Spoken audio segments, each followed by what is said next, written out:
Live on the Archie Luxury channel. This is the Poor Pluta channel, guys. The Poor Pluta channel. Remember, like, subscribe, and tell your friends about this channel. Today, Clive, very interesting topic indeed. Just before I go on there, remember, man cannot live on Google Ads alone. I actually have, I want to tell you, please consider getting a paid review. I also do phone calls. I give you advice. I've actually, Clive, I got to tell you, I had one really wealthy Russian guy who wanted to do a live show with me. Oh, really? What's that going to happen? The only problem is, Clive, is that he expects me to be on his beck and call because in his life, everyone chases after him and kisses his ass. And I had a bit of a punch up yesterday with him. I said to him, get your effing shit together and stop wasting my time. And you supported me on that, Clyde, didn't you? You told me to say that to him. Yeah, except I pointed out that if he is part of the wired into the kleptocracy of the Russian government, there's probably going to be an FSB squad on your doorstep. Yeah. But, yeah. Well, you know, do spadanya, comrade. I mean, look, some people need to get their shit together. I'm charging $50. You can't have. He's broken two times we're supposed to do it. It's just starting to ship me off no end. You know, just really. And he agreed to both times. Yeah, well, I was supposed to do it on Thursday. No, that was no good. Okay, let's make it the next night, which was last night in Australian time. And I'm sorry, I'm out now. I said, well, what the fuck? What, you know, what am I supposed to do? I'm trying to run a business here. So I got to be honest with you. I'm happy to do live shows with you, but man, you got to be flexible. If you tell me a time, we got to, and I agree to the time, we got to put it in. We can't just muck around. Okay. Now, Clive, I want to tell you, there's a great, these people aren't friends or not friends. There's a great blog, which is Properly Wound. I don't know if you've heard of that one. I've heard of them, yeah. Look, they're a couple of guys who are trying to scratch out a living in this this internet wasteland here, and good luck to them. It's a very, very tough thing they're trying to do, but hey, that's okay. We'll leave them to it. And I just got to tell you there, I'm going to post a link in the live chat there so you guys can have a look at it. They had a really good topic, which it's really a well-written article. And what the article is saying is, modern or vintage, I choose modern. And I thought this was a really interesting thing. The article goes on to say there, this guy loves watches. He loves vintage. He loves modern. He just loves watches in general. But for himself, in his own collection, it's all modern pieces. Now, he sort of collects brands that I would generally say were shitters. Hoboken watches. Have you heard of Hoboken? No, I haven't. There's a channel called Hoboken Horology, but I've heard of it. Sorry, you're right. I thought it was Hoboken watches he collects. No, you're right. This is actually another channel. Well, I just cut. Sorry, Clive. That's right. Oh, sorry. Maybe because Hoboken watches. Yeah, sorry. There's that Swiss. There was a Swedish brand that starts with H. You know, I confused it with that. Remember that? There's a Swedish brand, very funky sort of. Anyhow, that's my lack of research. Yeah, lack of research. Anyhow, what I wanted to say is that he goes on here. What does he collect? I'm just skimming through this article as I'm desperately trying to save face. I'm sinking fast. But what he says in this article, he says you've got to. It's a minefield buying vintage. Are the hands original? Is it a redial? Has it been polished? Is the movement original? What's the service history? And he said it's even worse with vintage Rolex. Mark 1 or Mark 2 dial, proper font on the dial. He goes, the list goes on. And then he goes and says that any vintage watch you buy, you're buying it because it's so pristine and beautiful. it's very hard to just wear and enjoy. You've got to I mean, he does actually use this term. He says, well, he does baby his watches, but this is just getting to an extreme. And I thought, you know something, that's exactly right. I tend to agree with him full-heartedly. They are very, very difficult. Very difficult to vintage is a hard thing. It's very hard thing because it is so, how would you put it? It is so delicate. It is so delicate, so sensitive. It's a minefield. It is a minefield.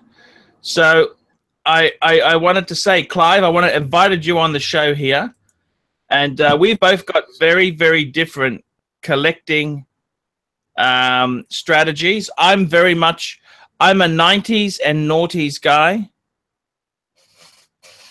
I am a 90s and noughties guy, and you know, I'm quite happy with my collection there. I've got 6 pieces, very nice 6 pieces, which I really love. Whereas Clivey there, Clive, you're a bit of a mixed bag collector, and it drives me insane how you collect. I don't even understand how to put it there. You've got a big Rolex imbalance. That drives me insane. You've got vintage and modern Rolex. You've got military, a nice little military sub-collection there. You've got some crap. There's crap there. There's crap. Got that dive watch. What is it? What brand is that? DeVos piece of crap. I don't know why the hell you bought it. You got military watch. You really got some garbage in there, you know. I got to be honest with you. Then you're trying out a Callisto Breitling. I'm thinking, yeah, I like a Breitling. I'm lusting after a Heritage Super Ocean. Yes, I am. But a Callisto from the 80s? I mean, that's looking back and remembering that girl who turned you down on a date in 1987. You know, and Which one? Please be more specific. You know what I'm saying, Clive? It's very, very, very difficult to look into your. I find it hard looking at your collection, Clive. I see a lot of garbage, a lot of stuff. I don't understand your logic. Like, I like to be orderly, even though my studio is a bit of a pigsty. I like to have my watches in my head. I got my watches. My watches, it's so important to me that I have control over some parts of my life. My life is a mess, okay? Let me just be completely frank and honest with you. My life is a utter mess, okay? I have serious problems, okay? I have some serious problems, self-inflicted problems, I might add there. I've just committed to a movie. I've got to be making a movie. It's another big problem I've got to be doing. But I look at my watches. I could say to myself, well, I've got that Patek. That is my Grail, my piece of F-off material. I got my Reverso. That's another beautiful steel stunner, horology. I got my Speedy. My Speedy, modern Speedy with box papers, everything. My Speedy. That's my Speedy. I got my Explorer 2. I got a Rolex that's waterproof. Thank God. A Rolex that's waterproof. I got a IWC. I'm a purist. I know watches. This has got the in-house movement. And I've also got the Breakster. I look at my collection. It gives me all balance, yin and the yang. They're all working together. One brand per piece. A variety of different functions. Man, I'm happy. But as for you, Clive, you got a mixed match of crap there, Clive. What's going on? Tell me. Am I being too critical? Tell me, please. Tell me what you think. Well, if we all like the same watches, there wouldn't be need for YouTube gurus, now would there? No. Yeah, like I said, it's easy to return being critical, but you know, I wouldn't attack your collection to feel better about mine. I would attack your collection just for the joy of attacking your collection. Oh, am I attacking your collection? But your collection is worth more than my collection. Let's make no bones about that. You've got more. Okay, here's the thing which I have really been buzzing around in my head. It's kind of off topic. Yep. Okay. Well, then again, you know, trying to get me on a live stream is like trying to corral a cat. Oh. It seems people like watches for different reasons. You know, it's all sorts of things that are very subjective. And it seems like when people do watch reviews, they're trying to objectify the subjective. I'm wondering, though, is there a way to come up with something a little bit more uniform, like maybe 5 or 6 categories of a watch that would appeal to different types of people?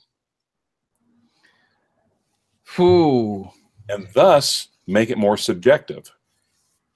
I see. No, I got to tell you, you know, Clive, the reality is, I would say to everyone who will listen, you've got to get 2 pieces. Here they are, Clive. This is what everyone needs. They need a Omega Speedmaster Man on the Moon. Mass-produced swatch that they've been churning out forever and ever and ever with no variation until they're giving them away in back alleys in New York. And some sort of Omega, so some sort of Rolex steel sports watch. One of the least popular ones, least loved, least appreciated ones ever made. They were very hot in the 90s. So was Kirstie Alley. So was I.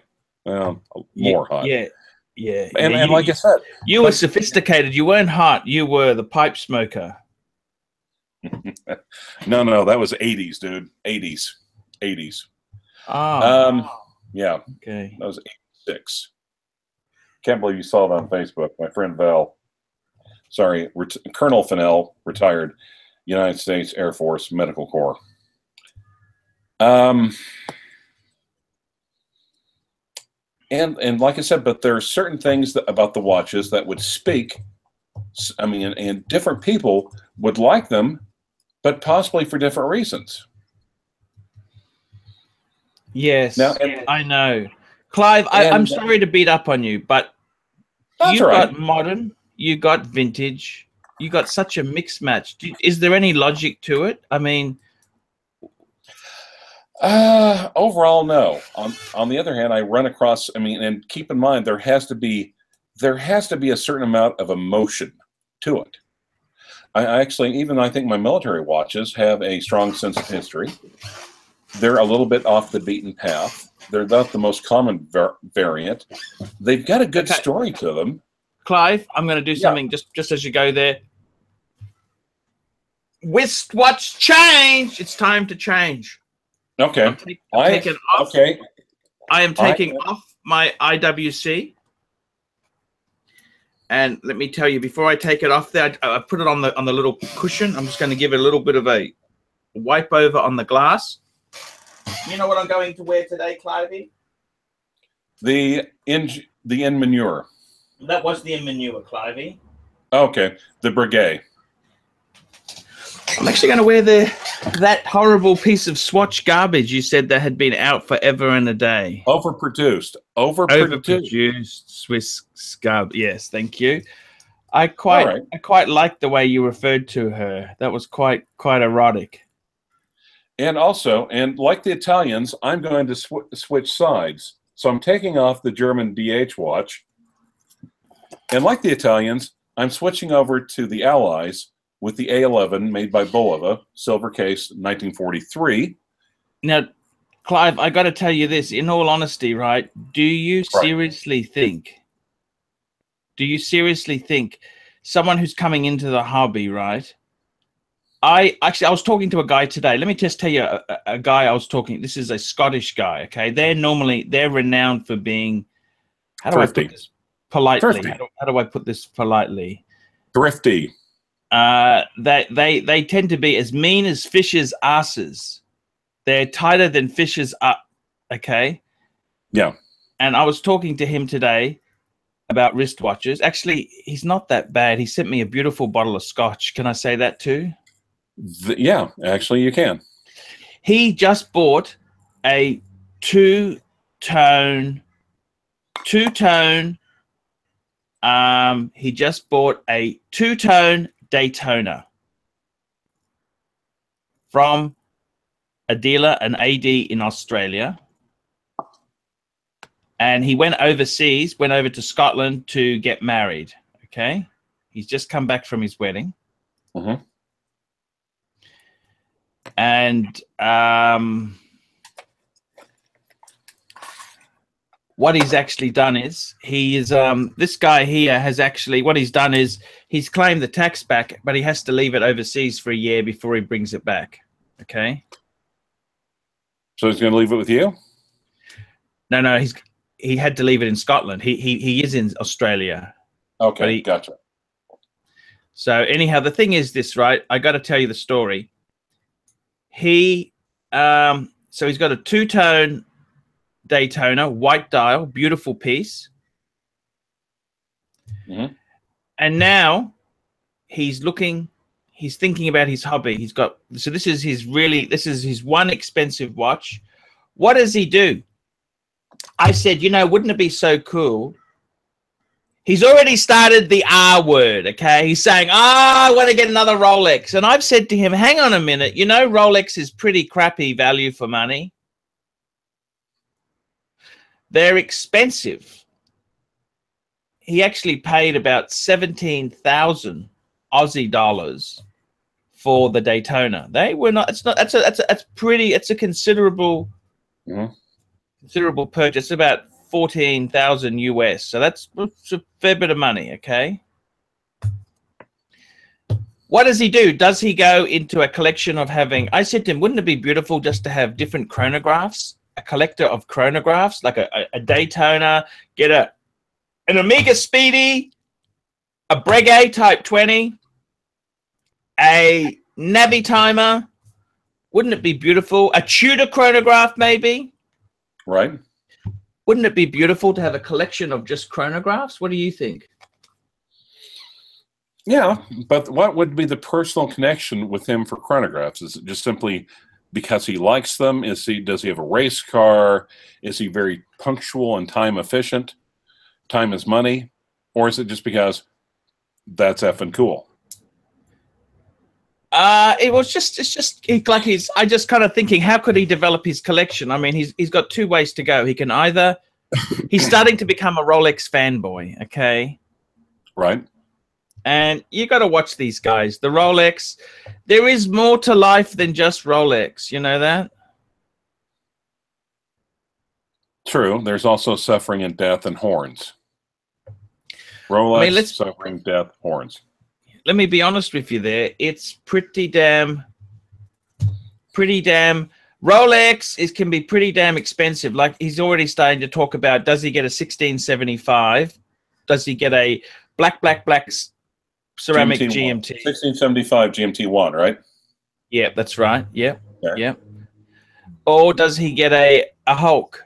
And I said, hey, back the truck up. I said, why don't you get a Speedy? Speed Master. Not just a Speedy, a Speed Master, a master of speed. Or a Breguet Type 20. Wouldn't that be so damn cool?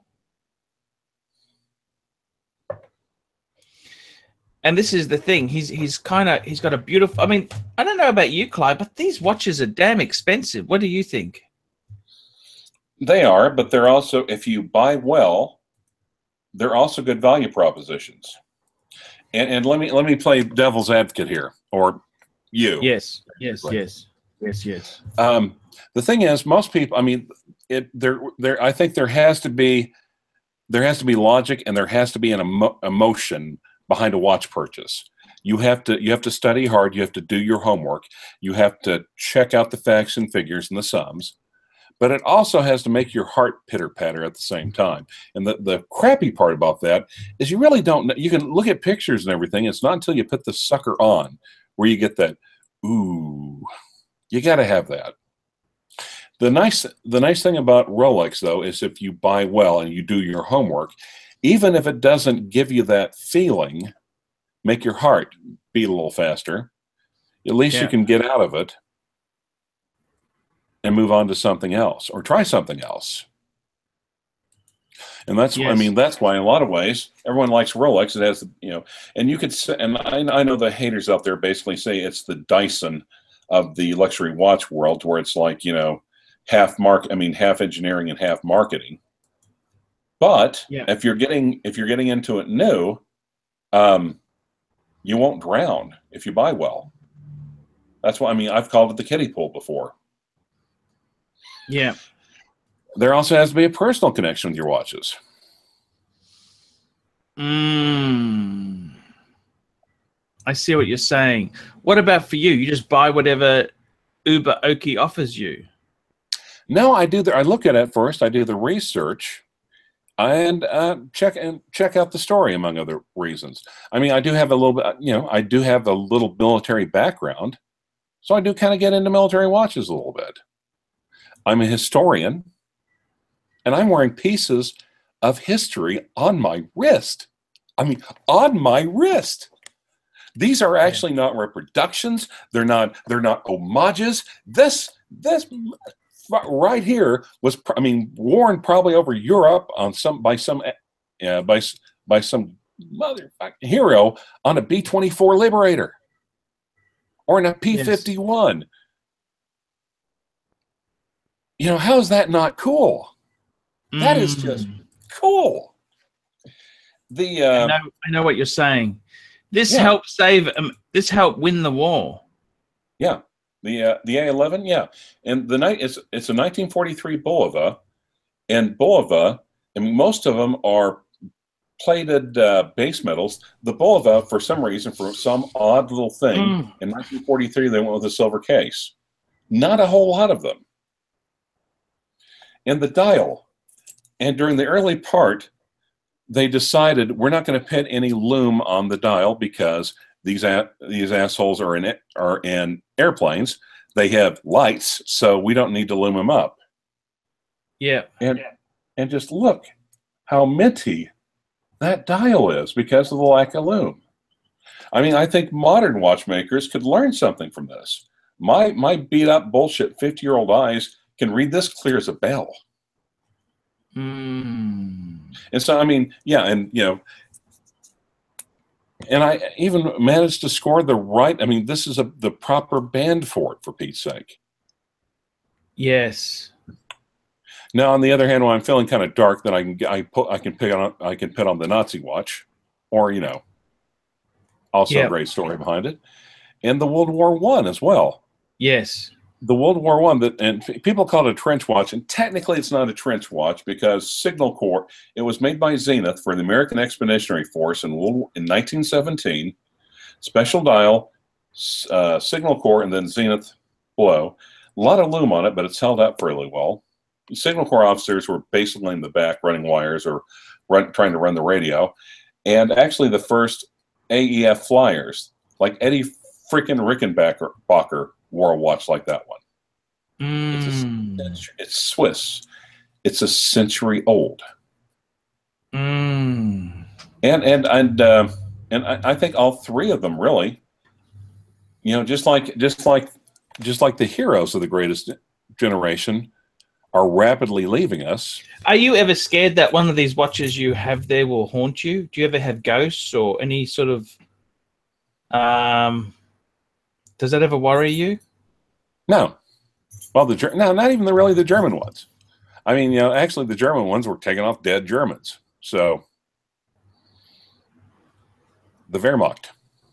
And so, yeah, but it's almost like, and I actually think the time for going into these pieces is now, because, you know, they used to be common, they used to be cheap as chips, they used to be all over the place. But again, like the warriors of that greatest generation who saved the world from democracy, or from, for democracy, the watches are disappearing as well. It's funny how the victor writes the history books, isn't it? Yeah, Churchill. Hitler. Churchill. No, that was Churchill. That was Sir Winston Churchill. Sir Yes. Winston Churchill. Yes. And yeah. Well, it's a good thing they won World War I, but he still got. Well, I just think you look at that, but he kind of got savaged for his screw up in the Dardanelles in World War I. Yes, you are right there. You are. Oh, history is written by victors. Right. But so yeah, is there anything wrong with a little vintage? No. I mean, but there are problems with it, as you pointed out. Has it been maintained? I mean. Properly? Has it been used all authentic parts? Were there cowboys in there doing repairs? I mean, yes. the Navitimer, you're talking about the first generation Navitimers, are the biggest culprits. You got to be, I mean, incredibly careful, because those watches are big and they're really fragile and they're really delicate. I don't think one of those things could have made it unless it sat on a shelf or sat in a watch case somewhere and never got pulled out. Damn delicate. So yeah. But Jane Fonda, have you forgiven Jane Fonda for collecting money for the VCs? Well, that war was unpopular with a lot of Americans, and really, have you forgiven her for collecting money against American soldiers? I think that was unpatriotic. I mean, I think that is borderline treason. I think it's one thing to oppose the war violently, but to actually give aid and comfort to that's aid and comfort to the enemy. Yes. Yes. And we could go back and forth. I know we've gone back and forth on the Vietnam War a few times, but have you forgiven her? Have I what? Have you forgiven her? I was 2 years old when she did that, so I'm not really hurt by it. If she, yeah, I tell you what, I watched. You mentioned that movie. If she would have stole my Bert and Ernie dolls in 1969, I'd be hurt. Tell me this. I actually looked into that movie with the Howard Stern movie. What's it called? Private Parts. Private Parts. And Stern there said some really insensitive things about the Vietnam War, and I think he's kind of off-putting. Well, keep in mind he's a shock jock, so... Well, people say I'm a shock jock, but I'd never say anything as distasteful as that. Well, okay. And also, on the other hand, if you say something as distasteful as that about a war that happened 40 years ago, you know, that's loses its kind of effect after a while, after 2 or 3 decades. Okay. Clive, what makes you think that the vintage pieces, how do you decide whether you buy a vintage or a modern? What is your rules then? See, for me, I'm a very modern sort of person. I don't want the hassle. I mean, I must tell you the truth, Clive. I was going to get a vintage Omega Speedmaster Mark II. I had a friend of mine who's got a really nice one for sale. And I said to him, I said, you know something? I think I changed my mind. If you want me to help you sell it, I'll sell it on my channel. I'll help him sell it for him. But I don't think I really want it.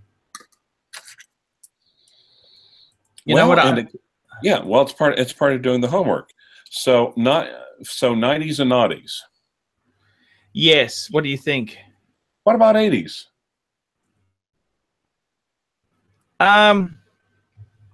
Getting a little bit old now. Yeah. Oh, aren't we all?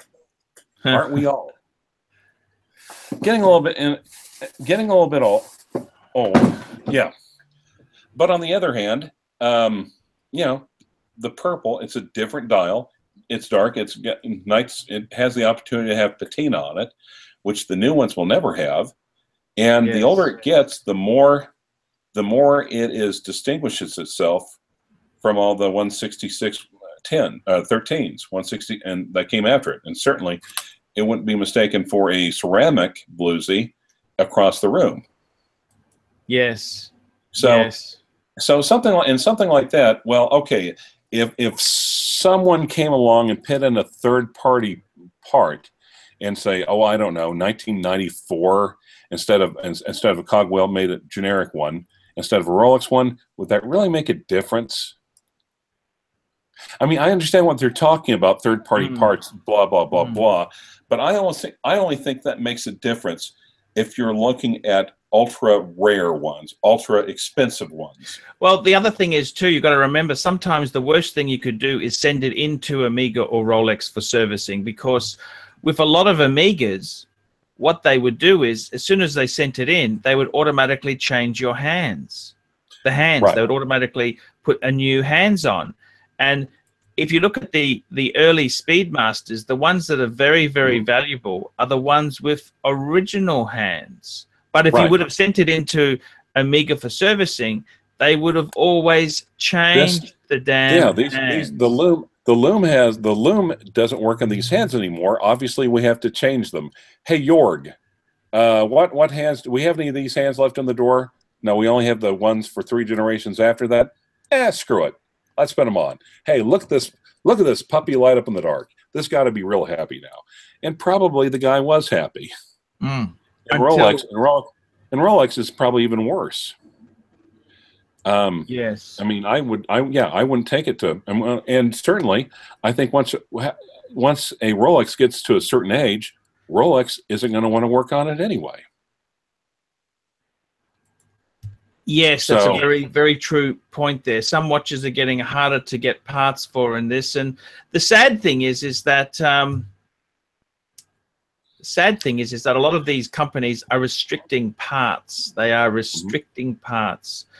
Clive, I want to get back onto topic here. How do you decide what you buy? Tell me this. How do you decide which way you go? How do you decide? Do you assess the watch, what's available? How do you make a decision? Like, you're still, I got to be honest with you, you're still looking for a GMT. And man, my God, you've been looking for ages. And I would have...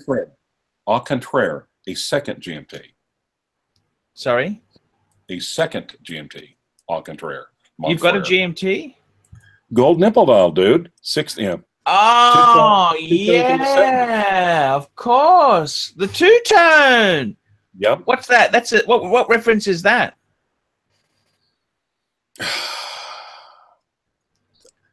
I actually think it's a GMT1, so it's 1675. I think it's from the 70s. I've also got a bit of a sinus headache I'm kind of laboring through right now. Yes. But yes. And here's the nice thing about that one. I mean, is the dial is a little busy. It's a little funky. It is a conservative Rolex, but it is still it's the closest that Rolex ever came to the funky 70s. They didn't do afros. They didn't do bell bottoms. But it's like, okay, we'll get a little freaky. We'll get a little freaky on this gold nipple dial. And sometimes you can find the little style, the individuality like that in vintage pieces that you can't make in modern. Yes, I see what you're saying. Now, and if you're going to get one piece, absolutely go modern. If you're going to have like 1 or 2 modern Rolex, solid, tough, dependable, solid throughout, absolutely. But if you're going to have a collection, there's nothing wrong with vintage. Oh, rattlesnake dial, holes case. Well, who cares? It's not like they were falling off people right and left. And it's just like my my no date sub, holes case, rattlesnake. Okay, I think it's fine. I think it's great. I actually think that my 2 line is it was someone I've actually heard more than a few. Hodinkee, I think, called that one the last of the best. I see. And for me, like I said, I got to be honest with you. Well, it's either a 2-step process. Number one, you do the research. You see it on, if you're going to do online, you see something advertised. Research, opinions, reviews, user reviews. What problems have they had in the past? What are problems? What do other people say about the watch? Look at prices. What are prices on Chrono 24? As you know, what are other prices on Craigslist? Then you try meet someone somewhere and hope you don't get, stabbed or raped, and try it on. And then if it lights the fire, then it's good. You're talking about the Uber-Oki pieces. One of the nice things about the Uber-Oki pieces is that it's nice for me to do it in the opposite direction. I get to look at things over. Literally, here's a box of chronographs. Look it over, see if there's anything you like. Yes. Yeah. It's and it's like the little Gruen one, the 70s, little tiny 36 millimeter, and it's just so funky 70s. And I liked it. I liked it just growing up in that era. And bargain price wise, perfectly valid at a movement, but it was just too small, and the contrast was too poor for me to read. I see. The Callisto, I still think the Callisto's a dandy watch. Cool.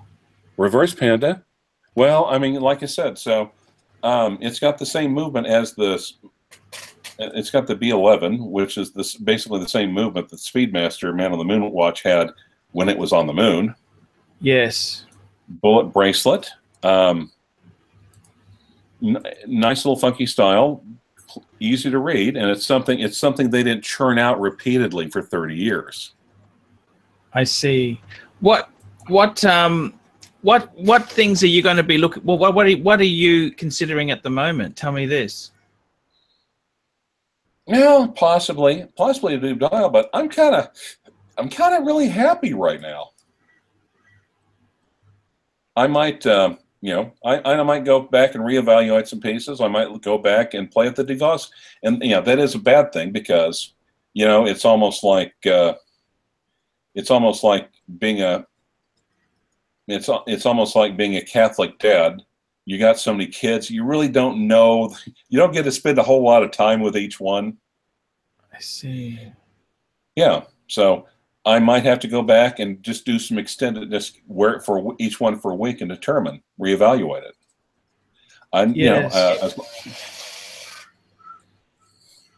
I see. So, are you going to do any trimming back on the collection? I'm thinking about it, yeah. It's time for me to probably. Yeah. Of course. Then again, who knows? Something might. It's in a lot of ways with the situation I'm in now. It's nice because I get the emotional attachment immediately, and then I get to take it home, play with it, and do whatever. Do the research. Try before you buy. What are you going to sell? Well, I don't know yet. That's the thing. I will probably go through and start looking at playing with the individual pieces again, and maybe getting some extended use out of them. Probably the DeVos, I'll be honest. That would be a good place to start. I might let go of one of the DHs. But yeah. I think that maybe even the Panerai. Maybe the Pan. Well, it's nothing's really out of bounds, really. Yes. And certain one, and just that's why almost try to wear each one for a week because the Milgauss. I love the Milgauss. I love the Milgauss. I love the Milgauss. But it drives me. Oh, you can't sell that. Well, it drives me nuts. Well, it drives me nuts in court because, keep in mind, I'm going back and forth between 2 or 3 courtrooms. Hey, how's it going? Tell the prosecutor, you have to consider this. What about this? Okay, awesome. Okay, comes now the shot. The no date. It's just I'm doing a lot of paperwork all the time, and it drives me into distraction not having a date. As much as I like the clean aesthetics, if I'm in court, by God, I want a date. Date's kind of nice for that. And I just I'd have to reevaluate everyone. Maybe and sometimes you fall in and out of love. Maybe even the day. I see what you mean. Maybe even let go of Senor Presidente. Ooh, you'd let that go? Well, okay. Hecho en Mexico, biatch. No, sorry. Well, I don't know. I might be. And the thing is, it's kind of funky. It's kind of cool. It's a birth year watch, and that's about the only reason, really. I'm just catch myself being really, really possessive and fragile with it because it is all gold. Mm-hmm. And it's not like there's a shortage of them. I almost think, yeah, it's like, and if I wanted to, I could probably turn around and just, probably find another one as newer or actually a lot newer, maybe, for at least as good of a price. But I kind of think that a president is something you got to do at some point. Wouldn't you agree? Ah, definitely. A president is a superb thing to have. Every man needs to own a president once in their life. Right. And again, like I said, and the oyster, the Hecho in Mexico, I do like the silver dial. It's an mine's a modified LBJ. Mine is the same watch worn by Lyndon Baines freaking Johnson. Literally the guy who repeatedly pulled out his Johnson. I wonder if that's how it got its name. Anyway, he was probably one of the most corrupt presidents in U.S. history. He had a role to play in the death of Kennedy. He also had a role to play in the expansion of America's involvement in Vietnam. I don't know why you would glorify a president. I don't know why you'd glorify a president who was so bad. Actually, well, he did get roasted, and he's not the first. He's not the first American politician who had really clearly defined domestic agendas who got derailed by unexpected events. Have you seen that photo of Johnson when Kennedy had died? He had a big smile on his face when he realized he was going to become president. Or it could be a micro expression as well. A what? Micro expression. What's that mean? Just something. There's sometimes facial twitches or whatnot, micro expression. Just some. If you were to film anyone and just slow it down, so the face would be doing all sorts of things. He expanded America's involvement in Vietnam. Well, if he was a Democrat, I'll tell you how evil he was. If he not done so, the Republicans would have ate him alive. He did so out of political expediency. Let me tell you this. He was so evil that he owned the Texas rights to Muzak. I do not understand your point. And I suspect that would probably make two of us. He owned the business rights to Muzak in the state of Texas. Okay. Houston, Texas, state of Texas. Well, he saw he wasn't born with a silver spoon in his mouth like the Kennedys. So when he saw a business opportunity, he had to take care of it. Also, he had an enormous wang. You're discounting the enormous wang. Do not discount Jumbo. Lyndon B. Johnson owned the Muzak franchise in Austin, Texas. Austin, Texas. Okay. The Great Society. He had Muzak piped through the White House. Did you know that? Probably. Well, are you sure Kennedy wasn't having it done first just to cover up all the moans? And unlike Kennedy, at least he kept it. Well, I think he pretty much kept it with Lady Bird. But we really get off the point, though. I mean, at a movement. What sort of name is that, Lady Bird? I never understood that. Could you explain that? When you're out in the middle of the prairie, in the middle of nowhere, people get kind of weird. Okay. I have a great aunt named Zula. I see. Or I had a great aunt named Zula, and I love my Aunt Zula. Still, she was the most awesome woman. But I had to explain. You say that, And you know, the assumption is out here that they kind of look at you like, you know, in other words, that's not a white name. Well, yeah, it actually is. You know, she is white. I promise you, she's white. Yes. So we're not racist on this channel, Clive. We love people of all creed and persuasions. I love gay men, by the way. Yes. Oh, you know what I thought would be great for the movie? Yes.